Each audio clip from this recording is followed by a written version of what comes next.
ഈ കാക്ക വരുന്ന വിളിക്കുന്ന കേട്ടപ്പോൾ തന്നെ ഉമ്മ പറഞ്ഞായിരുന്നു കേട്ടോ, ആരോ ഇന്ന് ഗസ്റ്റ് വരാനുണ്ടെന്ന് പറഞ്ഞു. ഒരു അരമണിക്കൂർ കഴിഞ്ഞപ്പോൾ ദാ ഒരു കോളിംഗ് ബെൽ. നോക്കിയപ്പോൾ ആരാ നമ്മുടെ കസിൻസ് ഒക്കെ വന്നേക്കുന്നത്. ഈ കാക്കയൊക്കെ വന്ന് വിരുന്ന് വിളിച്ചാൽ ശരിക്കും ഗസ്റ്റ് വരുമോ? ഞങ്ങളുടെ ഇവിടെ ഗസ്റ്റ് വന്നു കേട്ടോ. നിങ്ങൾക്ക് ഇതുപോലത്തെ അനുഭവം ഉണ്ടായിട്ടെങ്കിൽ ഒന്ന് കമന്റ് ചെയ്യണം കേട്ടോ. പിന്നെ നമ്മുടെ വീട്ടിൽ ആരെങ്കിലും വിളിക്കാതെയും പറയാതെയും ഗസ്റ്റ് വന്നു കഴിഞ്ഞാൽ ഒന്നും കൊടുക്കാനുണ്ടാവില്ല കേട്ടോ. സ്നാക്സ് ഉള്ള കാര്യം പറയാലോ, എന്തെങ്കിലും സ്നാക്സ് മേടിച്ചാൽ ഞാനും സുർമയും കുത്തിരുന്ന് ഒറ്റ ഇരിപ്പിന് തന്നെ തിന്നു തീർക്കും കേട്ടോ.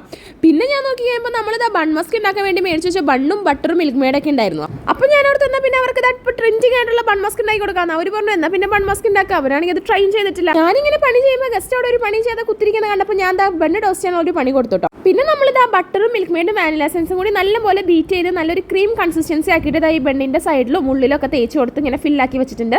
ഇനി നമുക്കത് ടേസ്റ്റ് ചെയ്യാൻ കൊടുക്കാം. സംഭവം അടിപൊളിയായിരുന്നു കേട്ടോ ഗൈസ്. ബൺ മസ്ക വെറുതെ അല്ല വൈറലായെന്ന് എനിക്ക് അപ്പോൾ മനസ്സിലായി. നിങ്ങളിത് ട്രൈ ചെയ്ത് നോക്കിയിട്ടില്ലെങ്കിൽ എന്തായാലും ട്രൈ ചെയ്ത് നോക്കണം കേട്ടോ. സംഭവം ഒരു രക്ഷ ഉണ്ടായിരുന്നില്ല. കഴിച്ചവർക്കൊക്കെ ഇത് ഭയങ്കരമായിട്ട് ഇഷ്ടമായിട്ടോ. നിങ്ങളിത് ട്രൈ ചെയ്തിട്ടില്ലെങ്കിൽ ട്രൈ ചെയ്ത് നോക്കേണ്ട ഒരു ഐറ്റം തന്നെയാണ് ഗൈസ്. പിന്നെ നമ്മുടെ ഗസ്റ്റ് ആണെങ്കിൽ പോകാൻ ധൃതി കൂട്ടിക്കൊണ്ടേ ഇരിക്കുന്നു. അങ്ങനെ നമ്മുടെ ബൺ മസ്ക കഴിച്ചതാ നമ്മുടെ ഗസ്റ്റ് എല്ലാം ടാറ്റ ബൈ ബൈ എല്ലാം പറഞ്ഞു പോവാണ്. സംഭവം ഗസ്റ്റ് ഒന്നും അല്ല കേട്ടോ, നമ്മുടെ സ്വന്തം കസിൻസ് ആണ്. പിന്നെ നമ്മളൊരു അലങ്കാര ഭംഗിക്ക് വേണ്ടി ഗസ്റ്റ് എന്ന് പറഞ്ഞതാണ് ഗൈസ്. അപ്പം ഇത്രയുള്ള ഇന്നത്തെ വിശേഷം. Tata bye.